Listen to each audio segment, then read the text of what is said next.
It's going down, ladies and gentlemen. NFL predictions, volume 11. The Kansas City Chiefs were bad. They just couldn't get anything going. The only positive side was their running game. They were ranked 11th. Now they bring in Thomas Jones from the New York Jets, and combined with Jamal Charles, they can be a force to be reckoned with in that division. Can and will, two different things. Everything else is completely negative. I mean, their defense was terrible. They were ranked 30th total defense overall. They were the second worst rushing defense in the league with 31st. The pass defense was 22nd. The passing game on offense was ranked 25th. I mean, due to the inconsistency from the offensive line, and the quarterback position was just, didn't live up to its expectations. So I can see Matt Castle get a little bit better, but I see the offensive line struggling again, and their defense, this Kansas City Chiefs team is still rebuilding, so I see them go 4-12. I checked the schedule, it looks bad. Denver Broncos were ranked 15th in total offense and 7th in total defense. Their biggest strength was their defense, for the simple fact they were ranked 3rd against the pass. I mean, you still have Champ Bailey, brought in Brian Dawkins from the Philadelphia Eagles, and Mike Nolan, who was a defensive coordinator for that team at the time before taking off to the Miami Dolphins.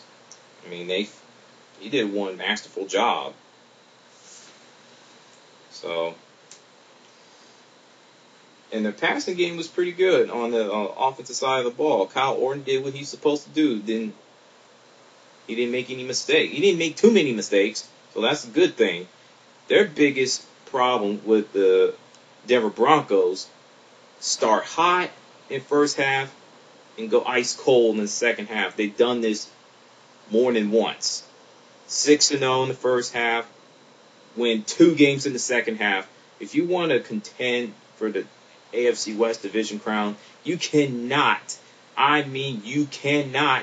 go ice cold in the second half.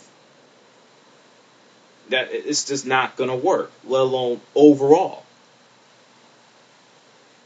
I don't think Tim Tebow is going to save the Denver Broncos, let alone to uplift them to the playoffs. I just don't see that happening.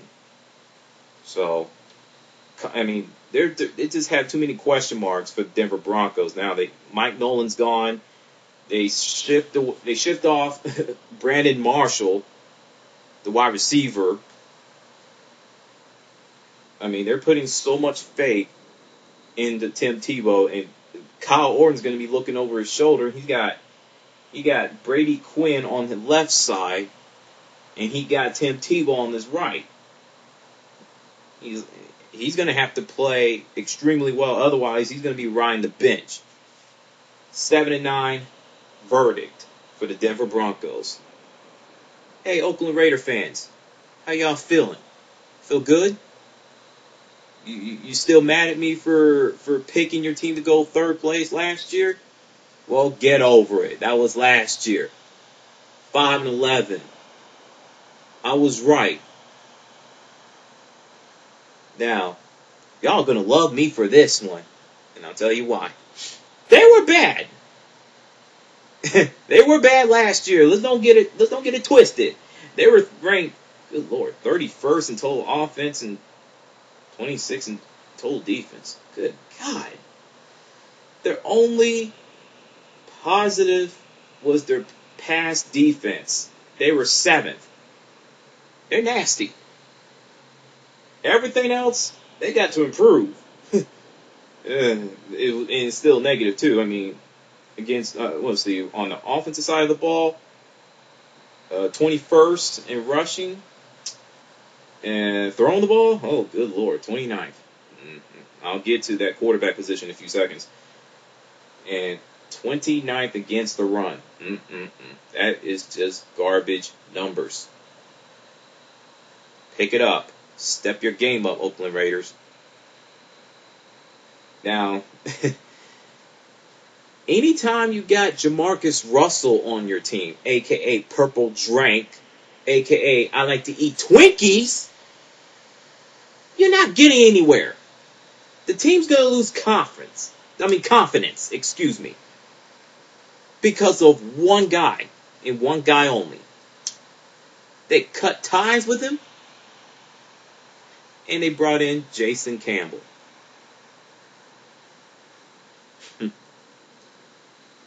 It looks bright for the Oakland Raiders. I checked their schedule. It ain't so bad. Verdict, 8-8. You feel me? Okay. Now, I don't want anybody to get on my channel and get on my video and start flaming me for picking Oakland Raiders to go 8-8.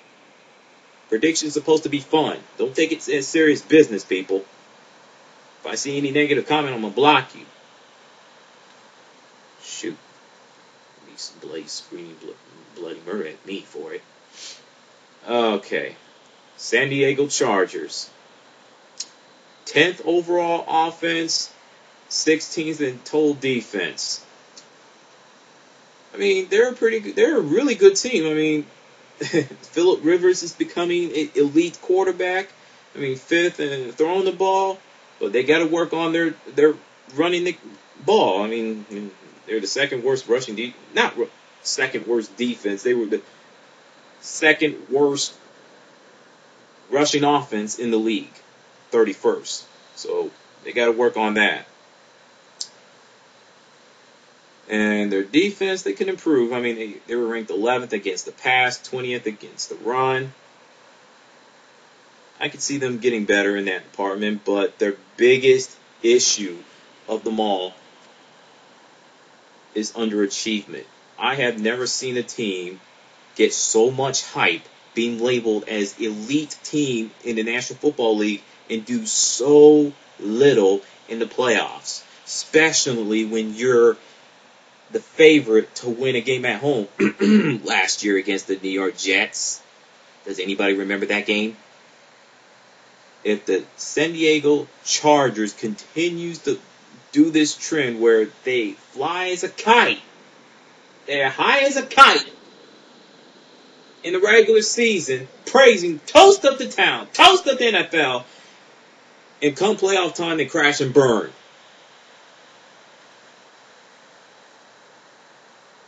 They ain't going to be taken seriously. That's a fact, not an opinion. They're already being labeled overrated. I did that. They're the Phoenix Suns of National Football League. I ain't stutter either. Checked out the schedule. It looks great for them. I ain't picking them to go 13-3 like everybody else. Final verdict, 12-4. We'll take a step back a little bit, just a tiny bit. And with that, I'll be back with the NFC West.